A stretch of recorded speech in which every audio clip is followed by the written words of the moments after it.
Buenos días, qué gusto Excelente. saludarles, un abrazo para ustedes, un abrazo para la culta audiencia, gracias por la invitación, siempre un honor estar acá. Qué gusto saludarlo en la primera entrevista con usted y más aún con las autoridades de la Asamblea Nacional, tomando en cuenta, como lo dije en la introducción, prácticamente que ustedes, a finalizar ya el último semestre del 2022, prácticamente aprobaron 28 leyes, pero la ciudadanía se siente que el Parlamento tiene una deuda con el pueblo ecuatoriano. Partiendo de esa premisa, ¿cuáles serán las prioridades y la agenda legislativa para este 2023 de asambleísta?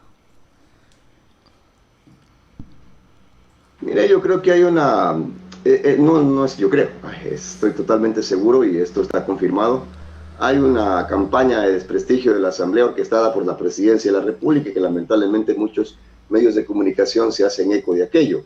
Pero hoy lo que pasa en la práctica es la realidad de lo que ha hecho la Asamblea Nacional. ¿Quién le subió el sueldo a los docentes? La Asamblea Nacional, no se la subió el gobierno nacional, por si acaso. Ustedes aquí han de haber dado cuenta de que el gobierno incluso intentó a través de la Corte Constitucional de tumbar la subida de los docentes. En este momento, en la práctica, lo que hizo la Asamblea, subir el sueldo a los docentes, hace que 130,000 hermanos docentes se muevan por el país con un mejor sueldo. Incluso ya cobraron un 13º producto mejorado producto de esa subida de sueldo. En la práctica lo que sucede es que, producto de la fiscalización de la Asamblea Nacional a los ministros de Agricultura, que impedimos, y aquí sí debo decirlo con énfasis, que impedimos que llegue 170,000 toneladas de maíz en plena época de cosecha, en septiembre del año pasado, logró que el maíz, que el anteaño pasado se había pagado a $13 el saco en la cosecha, termine pagándose a 20 y hasta $22. Eso sucede en la práctica. Obviamente eso no lo dice el gobierno, eso no lo reconoce el gobierno, a pesar de que producto de esta lucha, producto de esta fiscalización, producto de estas leyes, obviamente nos ha tocado una confrontación durísima con el gobierno, se ha puesto molesto porque afectamos a sus amigos los industriales, se ha puesto molesto porque le descubrimos que cuando nosotros quisimos subir el sueldo de los docentes, ustedes han de haber dado cuenta de esto, él dijo que le costaba $2,000 millones, pero resulta que en diciembre el gobierno mismo, a través del ministro de Finanzas, terminó aceptando que lo que le costó fue $400 millones la subida de los sueldos a los docentes, que nos parecía muy justa y muy necesaria. Eso sucede en la práctica con lo que está haciendo la Asamblea Nacional, no el gobierno nacional, a pesar de todas sus críticas. Asambleísta Pereira, tomando en cuenta lo que usted manifiesta, esa tirante relación que ha habido con el Ejecutivo, ¿cómo se va a mejorar esta relación legislativo-ejecutivo en este año? Mire, cuando hay un problema entre dos personas, lo lógico es que las dos tengan la voluntad de solucionar su problema si el resto quiere ver que esas dos personas estén bien, porque decía un médico, si usted sabe que está enfermo, pero si no tiene la voluntad de curarse, de nada me sirve que venga al consultorio si no voy a poder curarlo, si no se va a tomar las medicinas conforme le digo, si no va a hacer caso a la dieta que le digo, etcétera, ¿no? Entonces, aquí tenemos asimismo a dos personas que posiblemente estemos enfermos frente a la sociedad y que tienen que curarse de alguna manera, pero no vemos la voluntad de curarse de parte del gobierno nacional.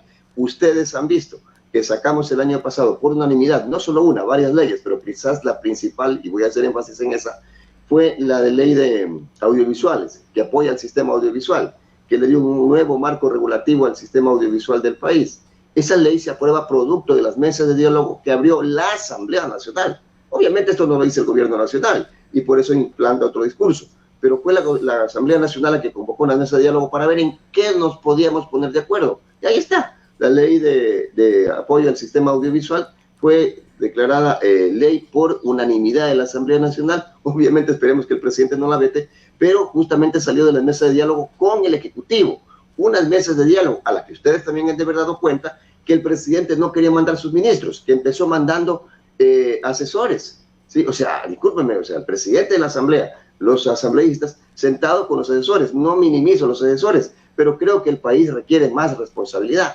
Lo mismo pasó en el tema de la seguridad.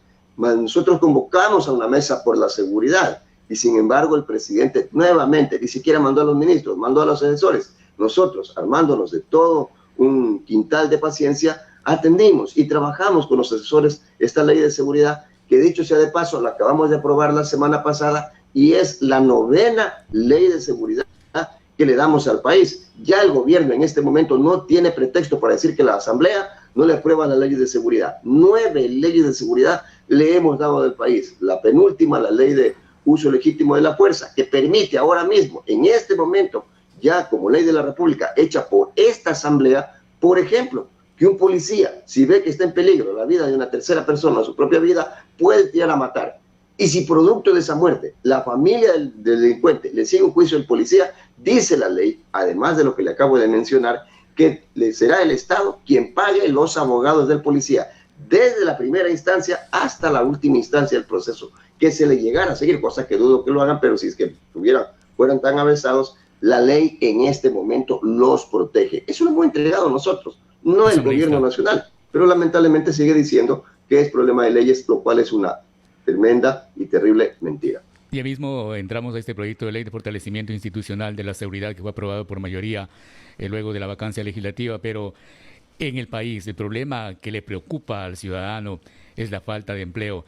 ¿En la agenda de la función legislativa está el tratamiento de las reformas laborales o un nuevo Código del Trabajo? Aquí cabe destacar una cosa y ustedes deben esto hacerle mucho énfasis. No hay un proyecto laboral presentado por el gobierno. ¿Sí? No nos confundamos. No hay un proyecto laboral que el gobierno... Sí, hay propuestas de trabajo que ya incluso he perdido la cuenta, creo que lleva como 10 años, y también después del paro del 2019. La única propuesta laboral que ingresó, o podríamos decirlo, en este periodo, ha sido la de los trabajadores, que están de acuerdo en que tenemos que reformar el Código Laboral, y yo no me aparto de eso. Yo creo que el Código del Trabajo ya tiene que sufrir una reforma, viene de la década de los 70, y ya debería sufrir una transformación total. Ustedes saben que ahora estamos incluso ya con sistemas digitales de trabajo, con teletrabajo, etcétera. Entonces, nosotros nos oponemos a eso. Nos hubiese gustado que el gobierno tenga también una propuesta, para no decir mañana que hemos hecho caso solo a un sector, pero ahora mismo la Asamblea ya tiene cerca de 9 meses tratando un proyecto de ley que vino desde los trabajadores y que se conjuga con otros proyectos de ley que han estado ahí, algunos ya desactualizados, pero que al final del día los estamos discutiendo. Ahora, aquí déjeme decirle algo con absoluta claridad al país. Al país se le miente cuando se dice que necesitamos trabajar ley de inversiones, que necesitamos trabajar proyecto de ley para crear fuentes de empleo. No. Usted tiene solo en la agricultura 1.300.000 plazas de trabajo. Solo haciendo respetar el precio de la leche, usted tiene ahí más o menos 100.000 plazas de trabajo. Solo haciendo respetar el precio oficial de la caja de banano, usted tiene ahí 500.000 plazas de trabajo. Solo haciendo respetar el precio oficial del arroz, usted tiene ahí 200.000 plazas de trabajo. Ahí está el empleo. Y no es que lo diga yo. Busque las estadísticas del INEC, busquemos lo que dicen los economistas entendidos en el tema agrícola, y solo regresando los ojos a la agricultura, este país tendría 1.300.000 fuentes de trabajo y algo adicional. Frenaríamos la migración del campo a la ciudad. Para que usted tenga una idea, producto de no haber hecho un control al precio oficial de la caja de banano, que el año pasado terminaron pagando a $1.80, recuerdo cuando se quejaron ya los bananeros y tuvieron que hacer un paro, se perdieron 20.000 hectáreas de banano. 20.000 hectáreas de banano quiere decir que esos agricultores perdieron la esperanza, dejaron de cultivar banano y ahora a lo mejor emigren a la ciudad. Y mire usted lo que tenemos nuevamente que hacer en la ciudad, darles los servicios básicos, y eso implica un segundo problema, y en eso no podemos como Estado permitírnoslo cuando todo está en manos del Estado, en manos del gobierno. El gobierno nos manda que aprobemos una ley para beneficiar al sector audiovisual, lo cual no está mal por si acaso, con aranceles cero. Pero ¿por qué nos beneficiamos a la agricultura con aranceles cero? Bueno, hay prioridades en el gobierno, no creo que sean las correctas, pero en todo caso hemos apoyado y vamos a seguir apoyando a los agricultores, dicho sea de paso. Eso es lo que han dicho, incluso que algunos empresarios necesitan nuevas formas contractuales para generar más empleo. 7:34 a.m, dialogando con Darwin Pereira, asambleísta del Movimiento Pachacuti, segundo vicepresidente de la Asamblea Nacional. Asambleísta, sigue la pugna entre el Consejo de Participación Ciudadana y la función legislativa. La Asamblea Nacional posesionaría al nuevo superintendente de bancos, acogiendo a un pedido de un juez que le dio incluso tiempo prudencial a la función legislativa para que concrete aquello. Jueces sacados de las alcantarillas más putrefactas que tiene el gobierno nacional, que responden obsecuentemente al gobierno nacional y que obviamente es algo inédito por si acaso, es algo que no se ha visto en el país. Yo le pregunto, imagínese usted un juez de estos en la época de Yamil Maguá, lo restituían al siguiente día. Un juez de estos en la época de Adalá Bucarán, cuando el Congreso lo sacó, lo restituían al siguiente día. Y no hablemos de Lucio, no hablemos de juicios políticos que han tenido muy fuertes, que han sido muy polémicos en la Asamblea Nacional, no solamente en la época antigua, sino también en la época del Correato o en la época del señor Lenín Moreno. Capaz que al siguiente día desvanecían lo que la Asamblea hacía. Esto es inédito, o sea, no puede pasarnos. Eso es dictadura, eso no es democracia. Los jueces no pueden meterse en las decisiones de la Asamblea Nacional, mucho más cuando inclusive tercia de por medio un juicio político. Pero es lo que tenemos, jueces de alcantarilla que obedecen al señor Guillermo Lasso. Y eso le hace daño al país. Al final del día le hace daño al país. Mire usted tremenda pugna cuando la Asamblea no puede trabajar en este momento porque la Asamblea dice una cosa y por primera vez en la historia la justicia dice otra y contradice a la Asamblea. ¿Qué pasaría mañana si nosotros decimos ese juicio que resolvió un determinado juez de la función judicial no sirve? Y por lo tanto la Asamblea decide lo contrario.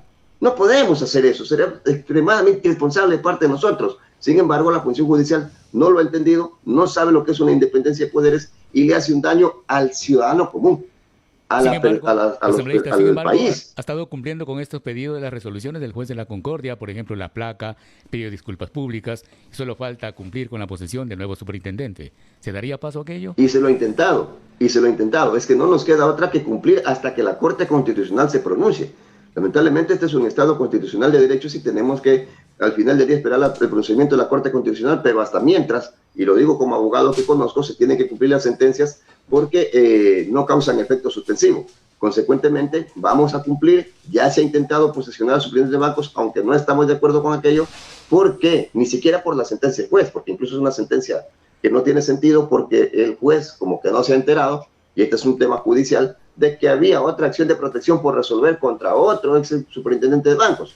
Entonces no podíamos nosotros posesionar a uno que está en un proceso judicial ahora mismo esperando resolución de los jueces y resulta que otro viene y se entromete en eso y los jueces saben que eso no podían hacer. Sin embargo, hemos intentado hacerlo, no hubo quórum, eso ya no depende de las autoridades de la Asamblea, depende de los asambleístas, por si acaso yo sé de quórum, no son todos los asambleístas los que no dieron quórum, habrá que ver si es que ya en su momento pues el presidente de la Asamblea llama para posesionar al nuevo superintendente de bancos, que, repito, no nos estamos oponiendo a que tenemos que cumplir la ley, aunque no nos guste, lo estamos haciendo, y al final del día, obviamente esperaremos a ver qué dice la Corte Constitucional, que es quien tiene la última palabra en estas cosas, y sabremos al final del día si tuvo si tuvo razón los jueces de alcantarilla, o si tuvo razón la Asamblea Nacional. Bueno, esto se verá el día de hoy también, que han sido convocados por la Corte Constitucional. Con esta pregunta concluyo, dado lo que usted manifiesta, que ha habido intromisión, incluso se ha hablado del Ejecutivo, ya para finalizar el año había un comunicado de algunos asambleístas, no sé si estaba usted también en esa lista, que amenazaban al Ejecutivo, si sigue interviniendo con estos golpes blandos y no sé, algo más, de aplicar el artículo 130 de la Constitución, literal 2, y así prácticamente, en este caso, proceder con la destitución del primer mandatario, algo que ya se intentó en el mes de junio. ¿Está latente todavía ese tema?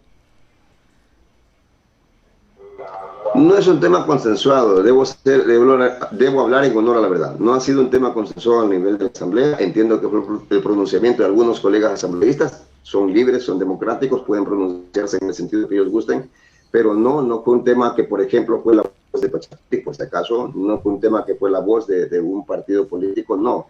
Fue tema, entiendo yo, un tema particular, no fue un tema que se había hablado en la Asamblea Nacional, así que me parece que no es un peligro latente ahora mismo. Personalmente, si usted me pregunta a mí, obviamente no puedo hablar ahora mismo por el partido, pero no creo que estemos, repito, es mi criterio personal, no creo que estemos en momentos de estar pensando en esos temas. Me parece que hay temas más importantes para el país y debemos seguir haciéndolo conforme lo ha venido haciendo la Asamblea Nacional.